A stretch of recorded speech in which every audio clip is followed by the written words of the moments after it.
So what is the podcast you're doing? So the podcast, Live Central West page, is it's my hobby. Yeah. It's just me wanting people who live here to remember how great it is, and those that don't live here to be jealous. So who are you? So you're Every interviewing... single person has done that exact. Oh, good. I like it. Yeah, I that's like a the good idea. pitch. Yeah. Who are you interviewing? So basically, and nobody's outside the realms of interview, but Yeah. it's someone that's lived or living well in the Central West. Thank you. Cheers, mate. The idea is living well in the Central West. It's probably the very broad scope. Hey, what are some of the conversations in real estate that have surprised you so far, or recently? So there's been a couple. There's been both ends of the spectrum. People who have suggested that we're all thieves, and you get that. But it was really good because it was a bloke having a bit of a dig, and it got shut down by other mates saying, you know, if anyone's going to be trusted, you know, Stedo's not going to bullshit you.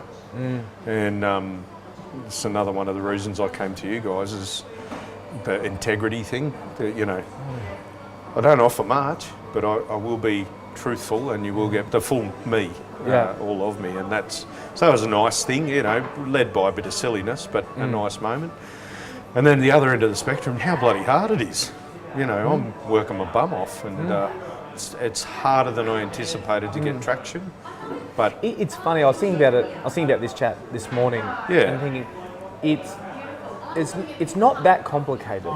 Like there are parts that we've got to have some skill sets around, and you know, understanding marketing and buyer behaviours. But 95% of the job's just hard work. Just getting on the phone, speaking to people, thinking, matching. Like it's not rocket science. There's a little bit, but for the most part, it's just hard work. And it is, and I mean, I spent before the chat, you know, I've made 22 calls today already, and then updated the database. And because I'm me, I get really anal about making sure I can find out as much information as I can. So I try and engage a bit more with the people, so they feel happy enough to let me know why I want their address, and you know, so we can help them out later on and things like that. So it's just, as you say, it can be. I think that could be a bit confronting for people who are not particularly interested in making phone calls, but at the end of the day, we're doing them a favour. We're trying to help them find their ideal property, so it doesn't hurt to make a 5-minute phone call. Yeah. Have you been surprised in some people, because I'm finding this at the moment, that some people's perception of the market is varied? Like I think a lot of people don't get how good the market is at the moment, or how strong it is. Yeah, look, it is a tricky one, because you know, I've got so many friends who have come to me saying, keep an eye out for XYZ property, and this is our budget, and I keep just saying, I'm sorry, you're going to have to bump that up. The orange market is powerful at the moment, so. I'll give you some numbers I just looked up before. So on realestate.com, we track their numbers daily and have for years on what they've got. For sale in orange, this time 2 years ago, 830 homes on the market. Yeah. This time last year, 520.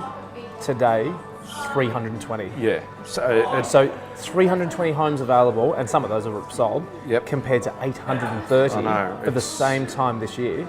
And I'm getting a lot of people saying, and you'll always do this in winter, a lot of people say, oh, when's the right time? Should I be waiting to spring? And trying to get that message, it's about supply and demand. Yeah. And at the moment, the supply, like 830, 320, massive undersupply. Now is the time, not yet. Stop waiting. Yeah, Stop waiting for you know, your inspiration or your epiphany. Just get on with it. I've got so many guys come to me and say, oh, I'm just looking. And part of the questioning, as you know, is always, are you ready? If you decide this was your ideal property, are you ready to purchase? Yeah. Oh no, we haven't really looked at that yet. Yeah. And you're going to miss out. The amount of people I've spoken to that have expressed regret in not buying a property they looked at 3 months ago because they didn't realise what was going on. So the big tip is get your act together, be ready. And you know, you might not find, by being ready, all you're doing is arming yourself to be in a good position.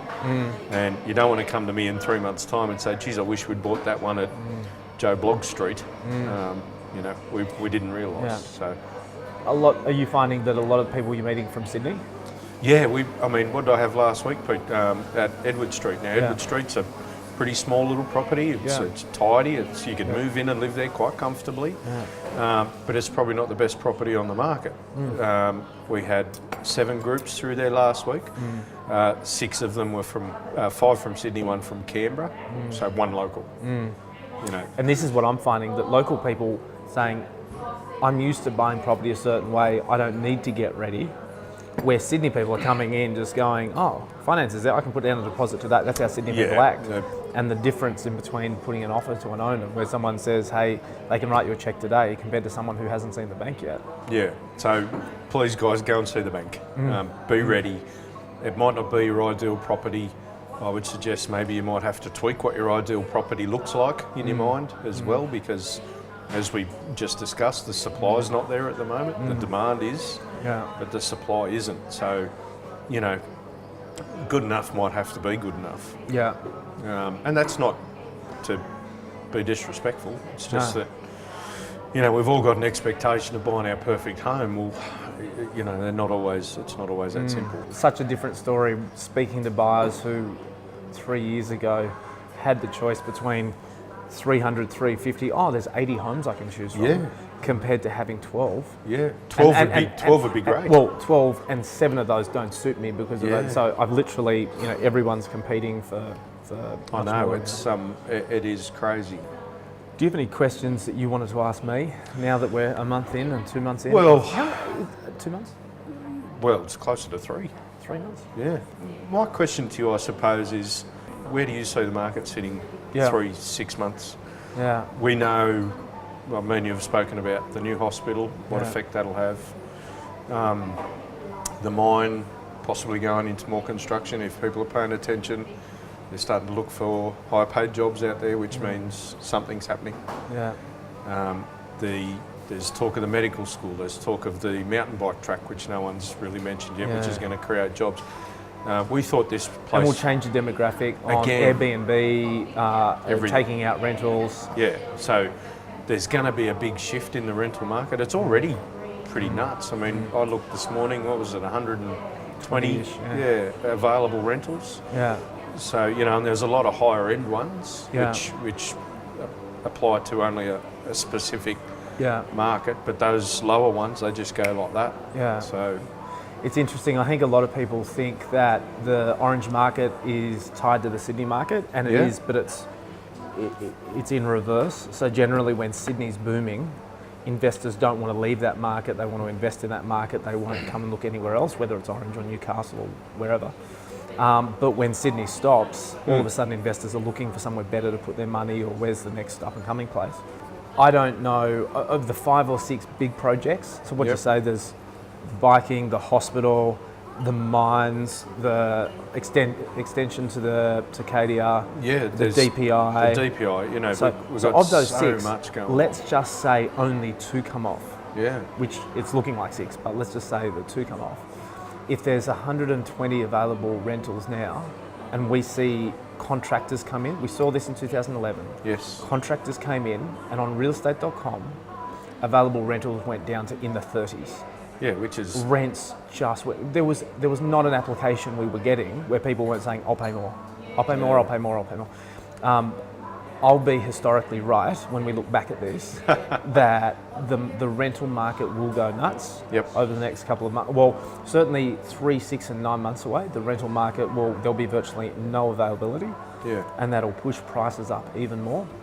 How long that lasts for, you know, it's big infrastructure projects where contractors come in, sort of have these ebbs and flows at the time. But I would certainly predict over the next 6 to 12 months that we'll end up seeing quite a jump in the market. More so, you know, there's a shortage of houses now, there's a shortage of rentals. They're not talking about Sydney changing. If Sydney went up, then I think people would start looking at Sydney, but they're not talking about that whatsoever. There is a massive shortage of land available, which pushes everyone into buying existing homes. Yeah. So look how many people are trying to buy blocks, houses, established houses, with the view to develop the space at the back of the block. So that's a massive trend at the moment, and we're going to see more and more and more and more of it. and people taking advantage of that are the smart ones. And you discussed that property this morning, that, we could get 500 plus for it with a 5.6 return. I mean, that's nuts. Yeah. That is nuts in this town. So if people are paying attention and doing their homework, the opportunity is endless, but the competition is steep, it's strong and it's tough. So who knows where we'll be 12 months. I just hope if one person listened to this, and that one person was, whether it's a younger couple or someone in their 30s, 40s, that says, you know what, we just want to wait.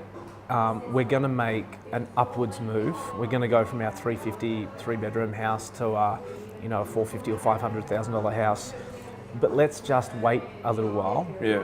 If I could encourage one couple to jump in and do it now, because when the market goes up 20%, your gap goes up 20%. Of course. So instead of being 300 goes to 400, but your 600 goes to, if it's, don't know the numbers, 640 done well there. Yeah. The gap shifts as the market goes up. So I do hope that some people who are just saying, I'm just going to hold off, they actually at least do their numbers properly now to work out whether it's feasible. Just make sure you educate yourselves. So it's a tough one because it's not my job to tell you what to do, right? I'm there to show you the house. By all means, I want you to purchase it if you're ready to do so. If you're not ready to do so, please go out and ask yourself why. Why aren't I ready? What's holding me back? Because if it's waiting for the market to fluctuate, shift or go into a downturn, that's whatever advice you're getting there is wrong. Unless you're downsizing. Unless you're downsizing. If you're downsizing, please wait. Yeah. Because the market, you'll get more for your place, and you're going to have to pay it's actually more, in reverse. So it's a tough one at the moment. I mean, we've got a lot of people wanting to downsize as well, but that sort of 6-7 block radius of the CBD, it's cost prohibitive at the moment. So a lot of people want to move into that area, and of course, if you're downsizing, you don't want to go in and buy a rubbish property for the most part. You want to walk into something you fall in love with quite quickly. Well, you're going to pay for that privilege at the moment. That's what Orange demands. I was going to ask you, have many people been asking about putting their house on the market in spring and getting it ready now? We normally won't. We normally end up only speaking to people just before their house goes on the market and it's in spring. Yeah, I'm trying to discourage that thought process. Just if you want to sell, don't wait. If you want to buy, don't wait. I mean, a house is going to look better in spring because everything does. What if it doesn't rain? Nothing grows. You've waited through spring for nothing because your grass is going to be dead and your trees won't have come to full bloom. So I think that's a bit of a fallacy, Pete. I personally think that there's been this whole traditional thinking, get ready in winter to sell in spring. Well, just get ready now and sell now. Just be ready. Well, I find so historically over the last 10 years, I've seen so many people wait to spring and say, we're going to the market next week, can you come in and appraise your property?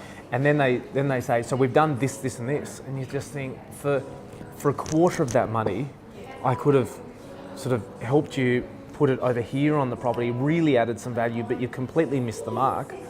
Yeah. And I'm the same. If the encouragement I'd have to people is at least have a chat to us now, because quite often it's not painting the whole house; it's buying a rug. Yeah. Or it's vice versa. We pride ourselves on making sure we give the right advice to people, but we have seen in our age, the agents in our office would have now sold over 2,000 homes. Yeah, of course. We have seen it before. Like, we're not the most educated of people. Not always. But don't bet that you know more than us. Don't just get us in there so you can pick our brains, you can suck it for information, and we can help you best add value to the property. Yeah. And do that early. Don't do it. I finished painting, I finished carpeting, I've done this, I've done that, Ready I've done to this. go. Now I'm going to go on the market next week. Ooh. Yeah.